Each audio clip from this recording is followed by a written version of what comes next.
I'd like to acknowledge the traditional custodians of the land that we're meeting on tonight, the Whadjuk Noongar people, and I want to acknowledge their respect and continuing culture that they contribute to the city and the region.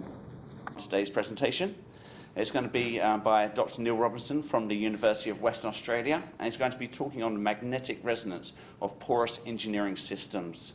So before, we turn around and say, oh, sounds like a bit of an engineering talk. Neil is actually a physical chemist and an engineer. He's actually got a Forest Fellowship, and so it's a very prestigious position to have. And he's part of the Fluid Science and Resources group at UWA. So I guess he'll give himself a bit of more of an introduction. But yeah, please welcome Neil.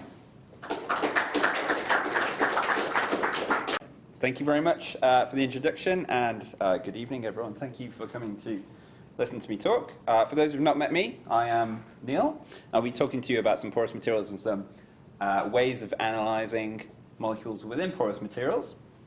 Before I start, I did want to give you a quick profile of myself to prove that I was or am, in fact, a chemist, because some of the things I'm going to talk about sound quite engineering.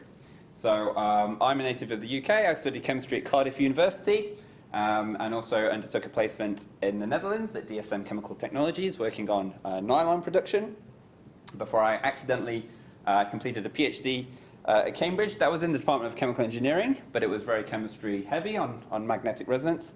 And then for some yet to be really unraveled reason, I decided to get on a plane and I ended up in Perth. And so I was a postdoc in the UWA Department of Chemical Engineering for the past 3 years. And very recently I took up a Forest Foundation Research Fellowship. And I'm also affiliated with the Future Energy Exports CRC. So that's a CRC run out of UWA, but has partners here at Curtin and all over Australia, aiming to future-proof Australia's energy exports, hydrogen. So this is a photograph of the UWA Fluid Science and Resources Research Group at a certain point in time, several years ago. We're all very smiley because it was taken before COVID. But in general, we're quite a large chemical engineering research group, around 50 researchers. And typically there's something around 15 postdocs and 30 PhD students at any given time. And the research that we conduct is highly applied, and it tends to focus on 4 areas. And those are the thermophysics, flow assurance, and separations components of exporting energy from Australia, and also extracting natural resources which are required for that export process. And an undercutting theme that we have throughout the group is magnetic resonance, and that's what I did my PhD on, and that's what I'm going to talk to you about today. So the group is led by Professor Eric May and Professor Mike Johns, who many of you will have come across, and they were really instrumental in all of the work that I'm going to talk about today. So in terms of the magnetic resonance work we do, and when I say magnetic resonance, I'm going to focus exclusively on nuclear magnetic resonance, so we can also do electron paramagnetic resonance and nuclear quadrupolar moment resonance, but I'll just talk about NMR. We tend to look at these 6 focus areas, so those are looking at materials for gas separation and storage processes, typically microporous materials you may use to perform gas separation processes on, or to store gas, and more recently with hydrogen to liquefy gas. We have quite an active research area in looking at colloids and engineering emulsions, particularly in the resources extraction and also explosives community. We have a series of projects looking at membrane systems for water purification, for example, desalination, and the effects that pollution can have on these systems. For example, we have a very active microplastics set of experiments going on at the moment, and in fact I'm going to embarrass Ben, who's sat in the far corner of the room. He's been doing some excellent MRI work on looking at these filtration systems recently, and recently completed his PhD. Rock physics, so by that I mean resource extraction, CO2 sequestration, and underground hydrogen storage. Cement hydration kinetics, so the study and formulation of cements, which underpin much of our construction world, is really, really critical globally. and also heterogeneous catalysis. So the application of porous materials with chemically active surfaces to allow very energy efficient chemical reactions to occur. So these are the areas that we, as a group, apply magnetic resonance to. And later on in this talk, I'm going to give you examples from the cement, catalysis, and gas separation areas just to look at. So in terms of NMR, it's very simple to do an NMR experiment. All you need is an NMR active spin system, and I'm going to focus exclusively on proton NMR today.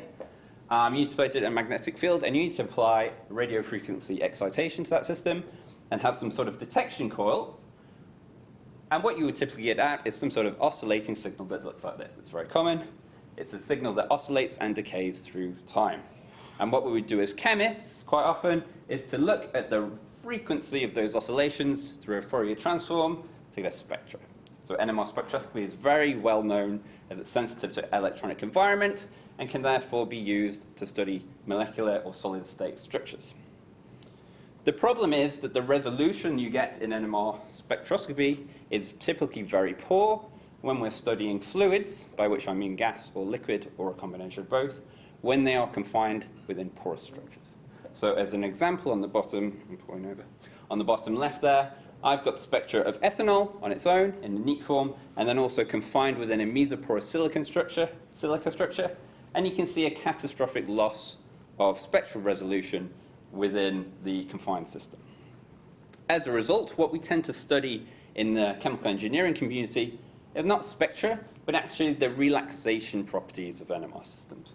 So relaxation characteristics are how the signal decays over time. These are characterized by time constants. We call them T1 and T2.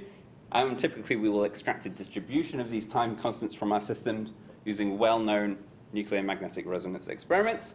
Here is an example of a T2 distribution of methane within a particular rock formation. Importantly, relaxation dynamics are sensitive to the molecular dynamics of the system rather than being dominated by the molecular structure.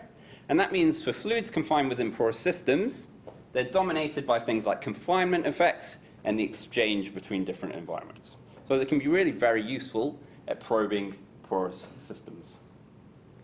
So as I say, they can be measured, relaxation phenomena can be measured very easily with very simple NMR experiments. And we characterize these with time constants called T1 and T2. Importantly for our purposes, the relaxation characteristics that we measure are often dominated by interfaces. So if we think about a simple model on the left of a fluid-filled pore structure, the measured relaxation time characteristics are actually dominated by the interfacial bit. And that allows us to express the only equation in my talk, but it's a very important one. It's this equation here which says what we measure is some function of the interfacial chemistry of the system and the material structure. So you should immediately be able to see that if we, for example, look at a series of fluids within the same pore structure, or the same fluid within a series of pore structures, we can then infer a lot of information about either the material characteristics or the interfacial chemistry of the system, and that can be useful. We don't just do this in one dimension. As with NMR spectroscopy, we can do NMR relaxation in multiple dimensions. So we might, for example, do T1, T2 correlation plots. Here's an example of the T1, T2 characteristics of natural gas within a shale rock formation. And you can see there's lots of different populations I've indicated with P1, P2, P3. And they are all indicative of different proton populations doing different things. So they might be in pores of different sizes. They might be water, oil, gas, bitumen, etc. And you can see in 2 dimensions, it's much easier to separate these populations compared to if we just did a simple 1-dimensional experiment. Another correlation measurement we could do is T2, T2. What does that mean? It means we measure this relaxation time constant T2, then we let the system evolve, and then we measure it again. So we're measuring the same thing, but the system has evolved between those 2 measurements. And what we can infer from this data, from sort of off-diagonal characteristics, is where things are moving to and from. So is there dynamic exchange in the system?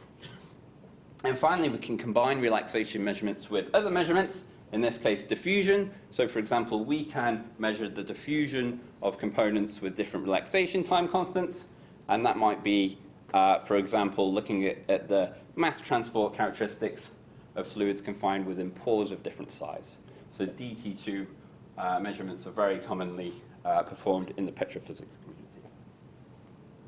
Okay, so I'm going to take you through some different types of NMR hardware we might come across. As chemists, we'll all be familiar with this guy from Brooker, who is stood next to a high-field superconducting NMR spectrometer.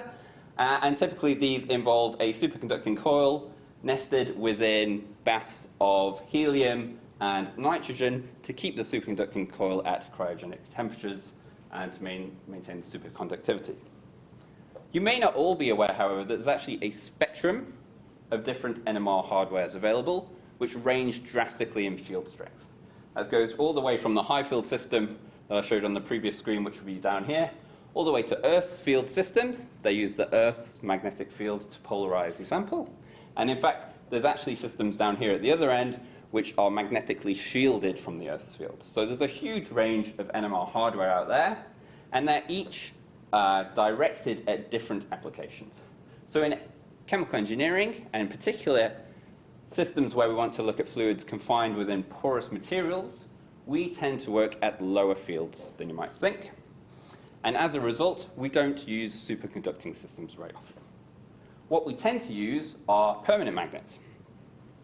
So the most common form of spectrometers you will get look like this. So we'll either have parallel plate magnet arrays, so you can imagine there's a magnet here, and you get a magnetic field between them. That's the magnetic field you use to do your experiment. A slightly more complicated one, but actually very popular one, is what's called a Halbach array, a cylindrical Halbach array. That's where we get an arrangement of small magnets where the fields add up within the cylinder and cancel out outside the cylinder.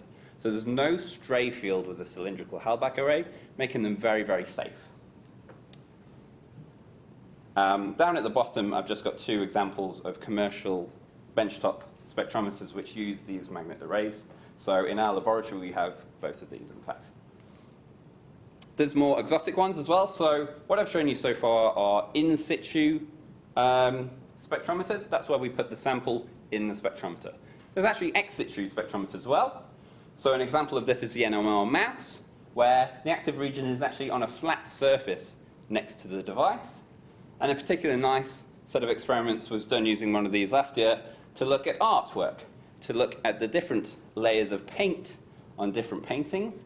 And this has been used to track forgeries. So paint of different ages will have NMR relaxation characteristics which change in a certain way, whereas new paint will show up differently. We can also take NMR equipment out into the field. So downhole well logging tools are used originally in the oil and gas industry to search for hydrocarbons, but now are increasingly used to search for aquifers, to search for water underground in areas where water is not very common. So again, these are ex situ pieces of equipment where you get an NMR signal as a function of depth. Here, these people have done a T2 measurement as a function of depth. And you can translate this NMR information into things like permeability and, in this case, water content. So finally, my favorite NMR spectrometer in the world is this one. It goes on the bottom of a helicopter, and it's flown around. It was originally developed to look for oil leaks under Antarctic ice. But more recently, it's actually been used in deserts to look for water. So the physics is exactly the same. It's just got very, very poor signal. It's very large, and it dangles from the bottom of a helicopter. But I think this is amazing. And this was invented by a group in New Mexico in the US. So those are the kind of NMR spectrometers that you might come across outside of a high-field chemical analysis laboratory. In my work, I tend to use things that look like this. So they're in-situ, low-field benchtop systems, which are highly portable. So here's an example of the portability. This is my boss, Mike Johns. He's taken this one out into the desert. They're not doing anything to do with porous materials, but what they're looking at is oil contamination in local water out in the desert. So these are highly, highly portable. And just as a summary of the advantages of these, because they use permanent magnets, there's no cryogens. That's obviously much safer. It's also much cheaper to run, right? Because liquid nitrogen is not that cheap. Liquid helium is certainly not that cheap, and you have to replenish these every so weeks. They are pretty hardy, so they're roughly maintenance-free. And as I've said, for a variety of reasons, there's very enhanced safety aspects of them. So for that reason, you actually start to see a lot of these little Magritech spin solves in teaching laboratories. That's because of the lack of stray field around the system, and so it's very safe for students to be let free, essentially. Another advantage I've just put there, I won't go into any of the details of this, is when we perform relaxation time measurements at lower magnetic field, the time measurements we get are actually more accurate than if you do it at higher field. That's partly because these T1s and T2s change with field strength, and so if we go to too high a field, the relaxation times will actually be so fast that we can't measure them anymore. So actually measuring relaxation at lower field is highly advantageous. Okay, so I'm going to give you 3 examples of some of the systems that I looked at during my postdoc in the past 3 years. I'm going to tell you, first of all, about a cement-based system. So the cement-based system I'm going to tell you about is called cemented paste backfill. This is a collaboration we have with the mining engineers at UWA, and involves the deposition of something called tailings. So tailings are a huge problem in the mining industry. They are the waste product that you get from processing mined ores. And there are millions and millions and millions of tons of tailings which are strewn after such processing, and they tend to be very wet and hold back a lake. And there's been several cases which have been quite prominent in the news recently of these so-called tailings dams bursting and causing significant loss of life. So cemented-based backfill is a cementitious material which mixes cement and tailings and is then used to refill used mine sites. So you're essentially reclaiming the mine site and using this waste material in part to do it. Importantly, to do that, we need to know the effects of using different mixing water. So mixing water is critical to the evolution of cement structures. It's critical to the strength and also critical to the rate at which these cement structures evolve. And so our mining colleagues wanted to know what's the difference between using the hypersaline water that you might find near a mine site compared to, for example, tap water on these properties, the mechanical strength and also the rate of setting. So cement is highly porous. You may not have realized this. It's actually one of the most difficult porous materials to study because it's temporally very, it evolves over time quite quickly. And you can only really study the pore structure of it using conventional techniques at long times. So here's a micro CT scan after 21 days of a particular cemented paste backfill system, and you can see you can measure the primary pore structure sizes. So cement has quite a complicated hierarchical pore structure which forms over time. And what we can do with magnetic resonance relaxation measurements is actually measure the evolution of this pore structure at early hydration times. So here are some inverted one-dimensional T2 distributions of cemented paste backfill measured across 56 days of hydration when they're formed with tap water and also mine site hypersaline water.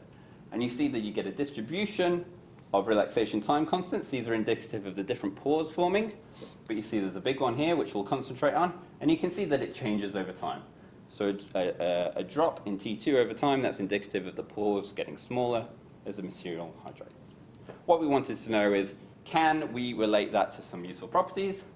So, and the answer is yes. So first of all, take a look at the panel on the left.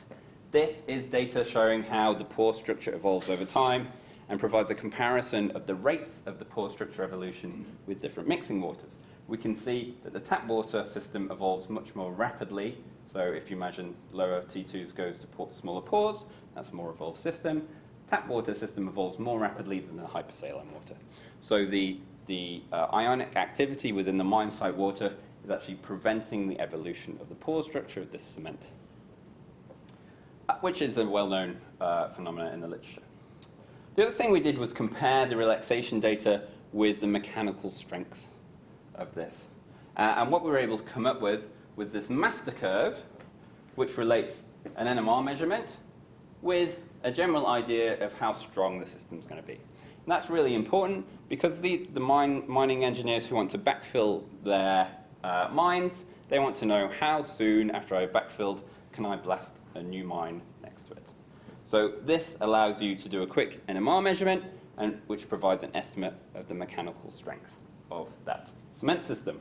So that was a really nice piece of work done by Razik, one of our PhD students, who's just completed his PhD. All right, the second example I want to tell you about is to do with catalysis, and it's a very special piece of work that I was fortunate to be involved in during COVID, and we were actually lucky enough to get on the front cover of Nature Catalysis with this. I only provided a very small contribution, but my collaborators basically came up with the idea of a one-pot catalytic system where a single material can facilitate multiple sequential reactions without you having to change the system in any way. So that's called a catalytic chemical cascade, where reagents first interact at a first active site, the products then interact at a second active site, which go to the product that you want. So that's a two-step chemical cascade. They did this by developing a hierarchically structured porous material that had very large pores with one particular active site on the surface, connected by very small pores which had a second active site on the surface. So the macropores were acidic in this case, and the mesopores were basic. What they wanted to know was what is the order that most of the fluid that interacts with this catalyst discovers these pores when it goes from the bulk. So does it go bulk, mesopore, macropore, or does it go bulk, macropore, mesopore? And they were fairly confident that it goes in the right order from the chemical information that we were getting, i.e. we were making the products we want. But what the editors and we wanted to know was, could we get physical insight in some way? And the answer is yes. So we perform these two-dimensional relaxation exchange correlation measurements, which I briefly introduced earlier, which measures the relaxation characteristics of the system, allows the system to evolve, and then measures it again. And anything that's changed essentially appears as a cross peak. So by changing the mixing time, you are able to probe exchange characteristics which happen on the time scale of that mixing time.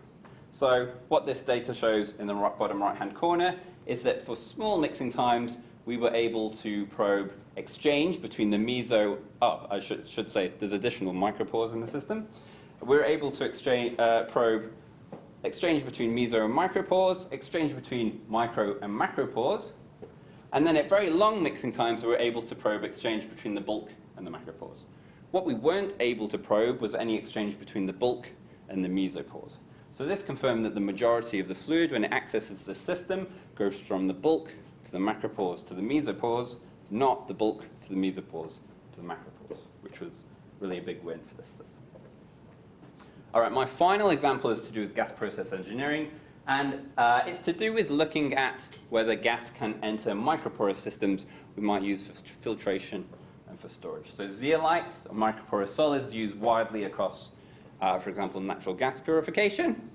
And really, the flexibility of benchtop NMR systems came into its own in this project by allowing integration with high-pressure gas equipment, and also the building and integration of a high-pressure cell, which we filled with this commercial zeolitic 4A material, which comes in these little 3-nanometer beads. So if we zoom in on this structure, it's comprised of zeolite crystals, which in themselves take this structure with a 4-angstrom aperture, and that is just large enough for methane, the primary component of natural gas, to enter the system. So what we wanted to see was can NMR relaxation be used to watch methane enter this model zeolite, and what is the exchange pathway that it does that? Can we confirm that it goes from the bulk into the voids between these crystals, and then from the voids between these crystals into the micropores? Again, we use these 2D correlation exchange measurements, and we were able to observe bulk into the intercrystalline voids, and then intercrystalline voids into the micropores. Sorry about that typo. But again, we were not able to see bulk into the micropores. So that was confirmation that this approach could be used. And now we're extending this approach at the moment to rapidly screen other materials to see whether different gases can access them. We can also extend this by changing the mixing time and doing some slightly more complicated measurements and looking at fitting the data, and from this we can get exchange times. So we're able to show that the exchange rate of methane going from the intercrystalline pores, from the intercrystalline into the micropores is very rapid. That's expected because it's a very short distance exchange process, compared to the intercrystalline to bulk process, which is a long distance exchange process, which is comparatively slow. So the rate determining step in terms of the gas admission into the system is the first step, not the second step. That's of course expected, but we managed to confirm it using some really neat benchtop MR. So that's all I've got to talk about today. I'll just take the final couple of minutes to thank all my collaborators over the years, particularly Mike Johns and Eric May from the Fluid Science and Resources Research Group. My other collaborators involved in the examples that I've shown you are shown down the bottom. And finally, I really need to thank the Forest Foundation for funding me and the Future Energy Export CRC for supporting my work. And thank you all for coming.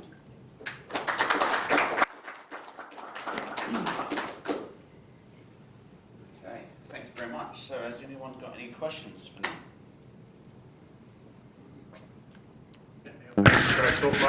Give you this first. I just had a question on when you're studying the cements, isn't water evaporating out of the cement voids? No, it doesn't evaporate, so it's the hydration process requires water to form the new solids. Yeah, so what we call the hydration products, these kind of furry things which form on the cement the cement clinkers and solids. If you watch it with SEM, for example, you can see they get furry.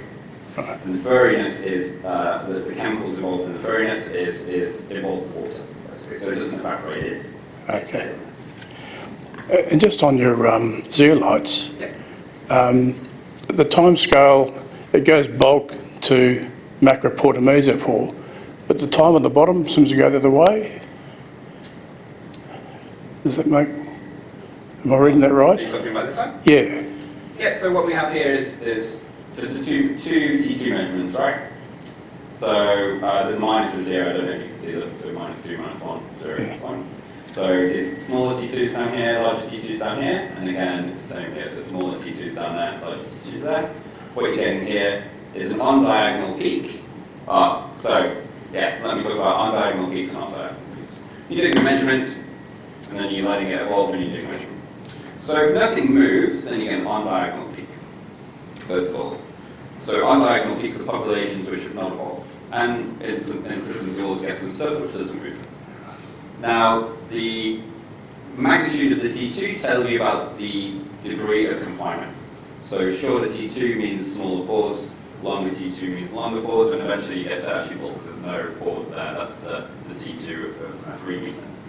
So if you're going from between here and here, you know you're going from bulk into something that's confined, and from here you're going from something that's confined into something that's even more confined.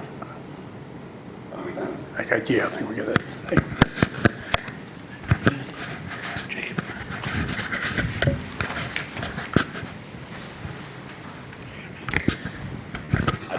Thanks, Neil. I'm probably my ignorance around NMR. I just had a question. So with this one, we're looking at something that's symmetric, but I think on slide 7 there was one that wasn't symmetric, and I was just wondering where that asymmetry comes from and what you can determine from the asymmetry. Yeah, so the top one, T1, T2, is that like the, why is it not symmetric? They should not be symmetric because you can't have a T2 that's longer than T1. Right. So you can determine if your data processing is gone very wrong. That's about it. Okay. So what I mean by that, you can't have data on this part. Right. What you can determine about, for example, that peak versus that peak versus that peak, yes. So there's things you can say about the T1, T2 ratio. So if you had a particular fluid that in different systems had a T1, T2 ratio that changed, that's indicative of how sticky it is on the surface. Actually in this, what you've got is bitumen, so something that's very immobile. Immobile fluids essentially have short T2 but long T1. Then you've got methane in different pore structures, essentially got methane, I can't remember which way around it is, in inorganic and organic pores in the shale. And then down here you've got kind of clay-bound water, which is really tightly confined in place. Right. Thanks.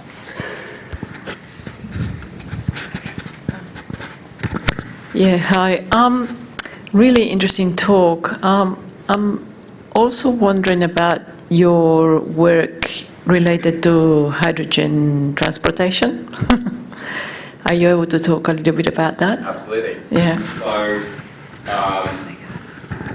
I now work quite heavily on hydrogen liquefaction, which I use broadly in terms of direct liquefaction, so turning hydrogen gas into a liquid, but also catalytic processes to bind hydrogen with carrier molecules which are a liquid under convenient conditions.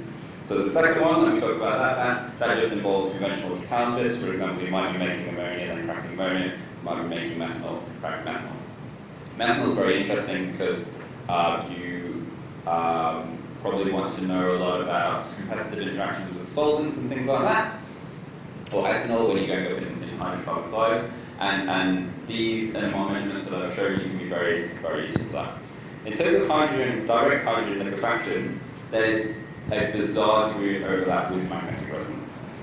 So when liquefying hydrogen, you need to convert this nuclear spin characteristics of hydrogen. So hydrogen is actually not a single molecule, and you might be aware there's actually two different molecules called orthohydrogen and parahydrogen.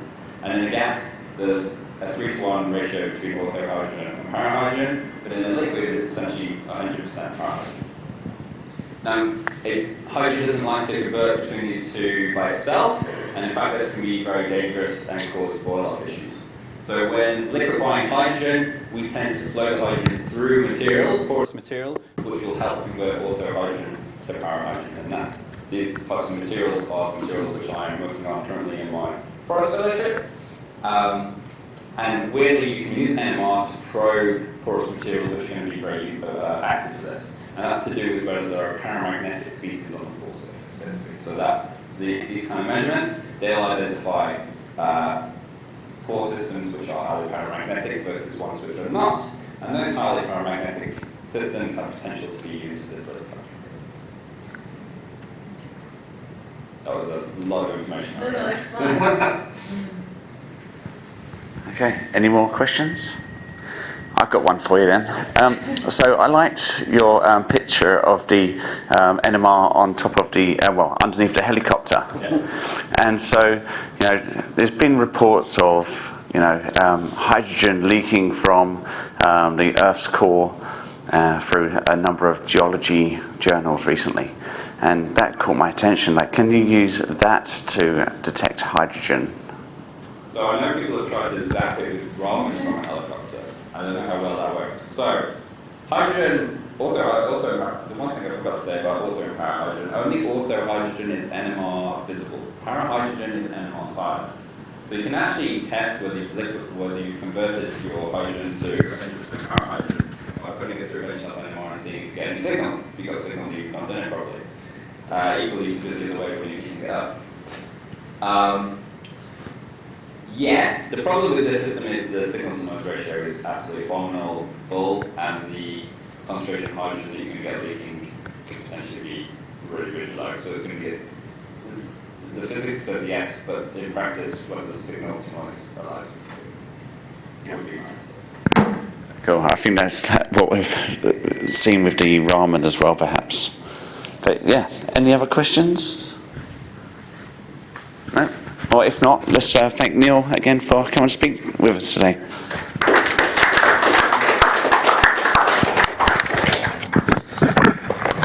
Okay, we've got you a little something. So this is the centenary book from the RACI, and also, Thank you very much. a little other gift. Thank you very So much. thank you very much. Cheers.